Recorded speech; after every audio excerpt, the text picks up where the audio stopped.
Hello friends, in today's lecture we will see the last part of this chapter, that is power and units of power. Now to understand the concept of power, let's see some examples.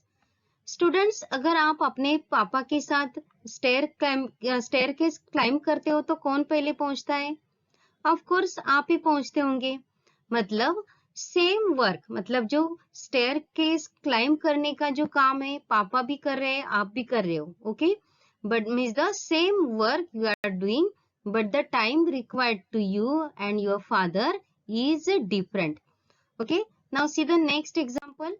So here means there is a water tank. ये जो दिख रहा है ये क्या है? Water tank है. And generally this water tank is filled with the help of motor. तो आपने ये भी देखा रहेगा, ये वाटर टैंक अगर फिलअप करते हैं तो कैसे फिलअप करते हैं? मोटर से फिलअप करते हैं, मतलब वो जल्दी फिल हो जाता है. बट सपोज यही वाटर टैंक अगर बकेट से फिलअप करते हैं तो बहुत टाइम लगेगा. मतलब work is same but time required is different, means the by motor and by bucket is different. Okay, is the, so this is the second example. And see one more example. Means suppose there are two friends and they are going to the one of the same place, and but suppose one is using cycle and another is using motorcycle or bike, then who will reach at first? Of course जो bike से जा रहा है वही पहले पहुंचेगा. मतलब एक ही जगह पे जा रहे हो, मतलब work is same but the time required is different. मतलब सेम काम करने के लिए अलग अलग टाइम लगता है. And from this concept there is another concept, that is the power. So here we can write the definition of power in this way. Power is the rate at which work is done. तो अभी हमने जो examples देखे हैं, तो from these examples we can say that here power is the rate at which work is done. Okay, you remember this definition. This is the definition of power. Okay, so here one more line we can write about the power, that is the fast or slow rate of the work is expressed in terms of power. Okay तो अभी power का formula भी लिख लेते हैं. If work is done, if W is the amount of work is done and if T is the time in which work is done, then power is equal to work upon time. Okay, power is equal to work upon time, और we can write in this way also power is equal to W upon T. Okay, you remember this formula while solving numericals. This formula will be helpful to you. So here is the, remember this formula, power is equal to work upon time or simply W upon T. Okay, तो समझ में आ गए आपको यहाँ पे क्या क्या important है. So you remember this formula, power is equal to work upon time. Time ज्यादा लगता है मतलब क्या होता है? Power come. So here, और टाइम अगर कम लगता है means what? Power of that person or power of that machine is more. Okay, so this is about the power, concept of power. Now SI unit, तो इसके बाद हम क्या देखेंगे? SI unit of power और units of power. तो students last lecture में, मतलब एक यूनिट्स ऑफ वर्क के वीडियो में मैंने आपको वर्क के यूनिट कैसे फाइंड आउट करते हैं वो दिखाया था. मींस कौन सा भी यूनिट, कौन से भी क्वांटिटी का अगर यूनिट अगर फाइंड आउट करना है तो हम उसका डेफिनेशन और उसका फॉर्मूला लिख लेते हैं, मतलब वो इजी हो जाता है. Okay, so here also let's write the formula for power. जो अभी हमने देखा है, क्या है फॉर्मूला पावर का? Power is equal to, yes, power is equal to work upon time. So this is the formula of power. अगर समझो आपको पावर का यूनिट फाइंड आउट करना है, तो यहाँ पे समझो आपको वर्क का यूनिट पता है एंड टाइम का यूनिट भी पता है, then you can write the unit of power. तो वैसे ही हम पहले लिख लेते हैं. सो यूनिट ऑफ वर्क क्या है? सो लास्ट लेक्चर में हमने देखा था, yes SI unit of work is joule, और टाइम का यूनिट तो आपको पता ही है, टाइम का यूनिट क्या है, सेकंड। सो पावर का यूनिट क्या रहेगा, power is equal to, unit of power is joule per second.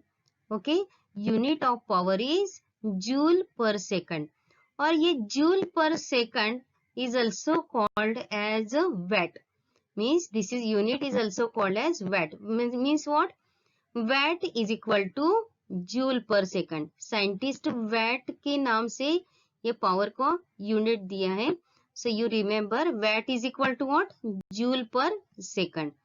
अगर समझो आपको ऐसे डेफिनेशन लिखना है, 1 watt is equal to, अगर समझो एग्जाम में ऐसा क्वेश्चन है, so what is 1 watt or define 1 watt, then you can write that by using this formula, that is 1 watt is equal to 1 joule upon 1 second।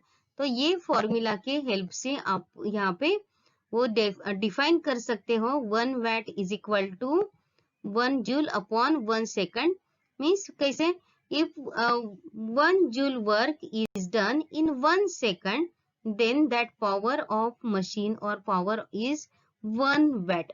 Okay, so simply just you can write it। Okay, so this is about the SI unit of power। now again अलग अलग unit भी देख लेते हैं। एक और unit है horse power, means जो वैट, ये जो यूनिट हमने देखा है वो यूनिट बहुत ही स्मॉल है, बट अगर समझो इंडस्ट्रियल सेक्टर में ये यूनिट, इंडस्ट्रियल सेक्टर में जो यूनिट यूज करते हैं पावर का, that is a horse power. Okay, so 1 horse power is equal to 746 watt, ये आपको ध्यान में रखना है। Once again look here, 1 horse power is equal to 746 watt. Okay, तो ये रिलेशन आपको ध्यान में रखना है। अगर एग्जाम में आपको पूछा गया fill in the blank, match the pair, ऐसे क्वेश्चन में आपको पूछ सकते हैं, या एग्जाम्पल्स जब आपको सॉल्व करने हैं तो आपको ये कन्वर्जन ध्यान में रखना है। ओके, और एक यूनिट देख लेते हैं, so that is a kilowatt hour. तो अभी ये जो किलोवाट आवर है ये एनर्जी का यूनिट है, जो इलेक्ट्रिसिटी, मतलब हमारे घर पे जो इलेक्ट्रिसिटी कितना यूज किया वो फाइंड आउट करने के लिए जो यूनिट यूज करते हैं, that is a kilowatt hour. So here is the unit of energy for commercial use is kilowatt hour। तो अभी यहाँ पे जो kilowatt hour लिखा है, so the same thing we can write in this way also। यहाँ पे देखो 1 kilowatt hour is equal to 1 kilowatt multiplied by 1 hour। मतलब यहाँ पे वही इक्वेशन, मतलब यही हमने इस तरह से लिखा है, जस्ट स्प्लिटिंग करके यहाँ पे लिखा है 1 kilowatt multiplied by 1 hour। तो अभी यहाँ पे 1 किलोवाट मतलब क्या होता है, 1000 watt. 1 kilowatt means how much watts, that is 1000 watts, and 1 hour means how many seconds, so that also you know, 60 multiplied by 60 seconds. So यहाँ पे लिख लेते हैं वो भी, means the 1000 joule work is perform in 1 second is 1 kilowatt power। Okay, and 1 hour is equal to 60 minutes, and 60 minutes मतलब हर minute में 60 second रहते हैं, so that's why here 1 hour is equal to 60 multiplied by 60 seconds।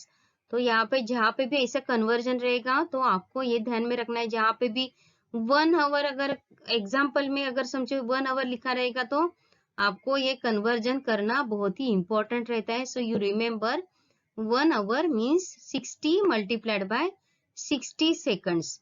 So here substitute both these values, मतलब 1 kilowatt is equal to 1000 watt and 1 hour is equal to 60 into 60 seconds। तो ये दोनों value हम यहाँ पे put कर लेते हैं।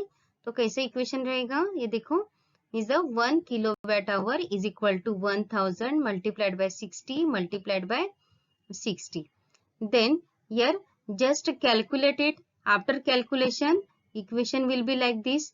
Here means it is like this, 1 kilowatt hour is equal to, so this is the value of this Now here we can write the same value in this way. So अभी हम यहाँ पे simple करके लिखते हैं, means 36 multiplied by 10 raised to power.